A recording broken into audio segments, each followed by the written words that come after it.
Assalamualaikum warahmatullahi wabarakatuh. Perkenalkan, saya Kaila Zahra N dari kelas 12 IPA 4. Kali ini saya akan menyajikan laporan kegiatan budidaya sawi hijau metode hidroponik bagian perkecambahan untuk memenuhi tugas mata pelajaran biologi oleh Ibu Yuyu Yulia sebagai guru pengampu. Tahu nggak sih, tumbuhan itu memiliki segudang manfaat seperti sumber oksigen, terus juga sumber makanan, sumber obat-obatan herbal, dapat mengurangi polusi, dan masih banyak lagi. Oleh karena itu, kehidupan di bumi tidak bisa lepas dari yang namanya tumbuhan. Nah, ada cara yang bisa dimanfaatkan untuk mempertahankan keberadaan tumbuhan ini di bumi. Salah satunya yaitu budidaya. Sekarang ini, budidaya tanaman atau tumbuhan dapat dilakukan dengan cara modern dan dengan berbagai cara. Salah satunya yaitu dengan metode hidroponik. Hidroponik ini merupakan sebuah cara budidaya menanam tanpa menggunakan media tanah, melainkan memanfaatkan air. Dalam hidroponik, pemenuhan nutrisi bagi tanaman lebih ditekankan. Penggunaan air dalam metode hidroponik juga cenderung lebih efisien, sehingga hidroponik ini sangat cocok untuk daerah-daerah yang pasokan airnya terbatas. Salah satu tanaman yang bisa dibudidaya menggunakan metode hidroponik ini adalah sawi. Sawi merupakan salah satu jenis sayur yang digemari oleh masyarakat Indonesia. Dapat dijadikan sebagai bahan pangan utama maupun bahan pangan tambahan. Apalagi sawi hijau yang sangat cocok untuk dimakan bersama mie instan. Sawi ini memiliki banyak serat dengan vitamin dan mineral. Tentunya adalah salah satu sayuran yang bermanfaat juga, karena sawi hijau ini ternyata dapat mencegah kanker.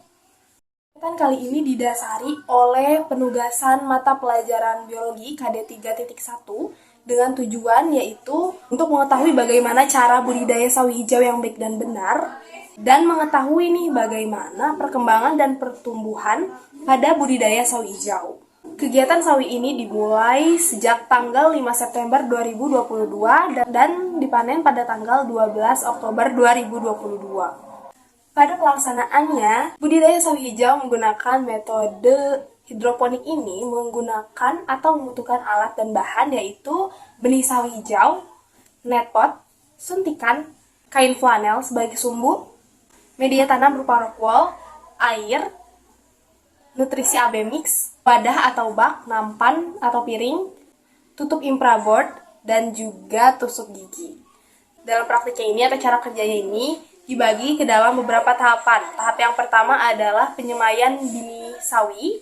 Yang pertama dilakukan adalah sediakan nampan atau piring dan lapisi dengan tisu, beberapa tisu. Nah, setelah itu basahi tisu dan letakkan benih atau biji sawi hijau di atasnya. Kemudian masukkan nampan atau piring itu ke dalam kresek hitam dan simpan di tempat yang gelap 1-2 hari. Setelahnya, pilihlah biji yang mulai pecah atau berkecambah, lalu pisahkan. Potong-potong rock wool dalam bentuk persegi menjadi beberapa bagian, tapi jangan sampai putus ya. Simpan di dalam wadah dan basahi. Lubangi bagian tengah rock wool menggunakan tusuk gigi, dan masukkan masing-masing kotakan rock wool itu dengan benih yang sudah berkecambah atau yang sudah pecah. Lalu biarkan benih-benih pada rock wool itu terkena cahaya matahari, tapi cahaya mataharinya jangan terlalu terik ataupun terkena paparan matahari secara langsung. Tahap kedua adalah mempersiapkan media pertumbuhan. Nah, yang pertama dilakukan adalah siapkan wadah, net pot, dan kain flanel, serta tutup infraboard. Lalu potong kain flanel memanjang untuk dijadikan sumbu, kemudian masukkan ke celah-celah pada net pot. Yang terakhir adalah pasang net pot pada lubang ditutup infraboard. Nah, jadi infraboardnya itu udah dilubangi. Kalau yang kami ada 9 lubang. Nanti net potnya dimasukin ke dalam infraboard, tutup infraboard itu. Kemudian tahapan selanjutnya adalah pemindahan benih sawi. Isi wadah dengan air dan suntikan nutrisi AB mix ke dalamnya. Lalu basahi rock wool dengan air seperlunya. Pisahkan satu sama lain rock wool berisi tanaman sawi dengan hati-hati.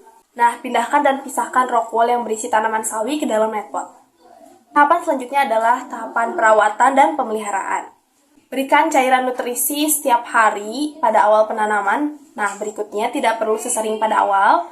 Lalu nutrisi untuk hidroponik ini menggunakan nutrisi AB mix sebanyak 10 ml. Perhatikan air dalam wadah dan ganti sesekali air itu. Dan pastikanlah bahwa tanaman terkena sinar matahari setiap hari. Tahapan yang terakhir adalah masa panen hasil tanam. Nah, berangkat ke tahapan terakhir, yaitu tahapan pada masa panen hasil tanaman sawi. Sebutlah sawi yang besar dan terlihat matang dari netpot secara perlahan. Setelah 37 hari, akhirnya sawi dipanen juga. Total sawi yang dipanen adalah sebanyak 18 netpot. Keberhasilan dari budidaya sawi hijau ini tentunya tidak luput dari keberhasilan perkecambahannya. Nah, awal dari perkecambahan dimulai dengan berakhirnya masa dormansi biji atau berakhirnya masa inaktif biji.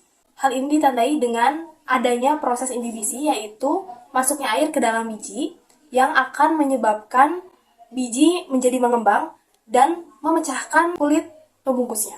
Setelah itu, embrio di dalam biji akan aktif dan mensekresikan hormon giberelin yang nantinya akan mengaktifkan enzim-enzim hidrolisis seperti protease, lipase, dan amilase yang akan memecah cadangan makanan dan menghasilkan energi sehingga biji dapat berkecambah. Perkecambahan pada budidaya sawi hijau ini dimulai sejak hari pertama biji disemai. Lama prosesnya sampai siap pindah tanam ke dalam netpot itu kurang lebih selama 5 hari. Pada hari pertama proses semai, biji disimpan di tempat gelap dan dibungkus dengan kresek hitam selama 1 hari 1 malam untuk pecah biji dan muncul bakal daun dan bakal akar. Pada prosesnya ada 3 faktor yang mempengaruhi penyemaian sekaligus mempengaruhi perkecambahan ini. Yang pertama adalah air. Nah, jika pada awal proses semai air yang diberikan terlalu banyak, maka yang terjadi adalah bakal sawi dapat membusuk. Makanya berikan air secukupnya saja. Pada sawi kami selalu memastikan bahwa rock wool tidak kering dan sigap membasahi kembali rock wool ketika dirasa air sudah mulai menyurut atau air sudah mulai berkurang. Faktor selanjutnya yang mempengaruhi keberhasilan dari perkecambahan ini adalah temperatur. Pada musim kemarau atau pada suhu yang lebih hangat, perkecambahan akan terjadi lebih cepat. Hal ini karena suhu berperan dalam mengaktifkan enzim-enzim yang memiliki peran penting dalam proses perkecambahan. Faktor ketiga yang memengaruhi keberhasilan dari perkecambahan adalah cahaya matahari. Jika tanaman terkena cahaya matahari yang cukup, maka proporsi antara batang dan daun akan seimbang. Pada proses perkecambahannya, setelah pecah biji lalu tumbuh bakal akar dan bakal daunnya, sebagian dari sawi hijau kami kurang mendapatkan cahaya matahari karena cuaca yang kurang mendukung dan tidak menentu. Hal ini menyebabkan proporsi antara batang dan daun tidak seimbang. Meskipun begitu, ada beberapa dari sawi hijau kami yang memiliki proporsi yang seimbang antara batang dan daun. Tapi sebagian dari tanaman sawi hijau yang kami tanam itu cenderung kutilang alias kurus, tinggi, dan langsing. Dengan batangnya yang tinggi dan daunnya yang kecil. Nah, peristiwa kutilang ini disebut dengan etiolasi. Etiolasi terjadi karena tumbuhan kurang mendapat cahaya matahari, sehingga hormon auksin tidak terurai dan menyebabkan tumbuhan tumbuh memanjang. Kesimpulannya, hidroponik adalah salah satu metode dalam budidaya menanam yang memanfaatkan air tanpa menggunakan media tanah, tetapi dengan menekankan pada pemenuhan kebutuhan nutrisi bagi tumbuhan. Kemudian, perkecambahan adalah tahap awal dari perkembangan suatu tumbuhan.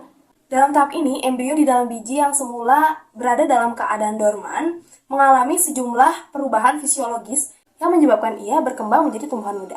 Ada 3 faktor yang berperan penting dalam proses perkecambahan ini. Yang pertama adalah air, yang kedua adalah suhu, dan yang ketiga adalah cahaya matahari.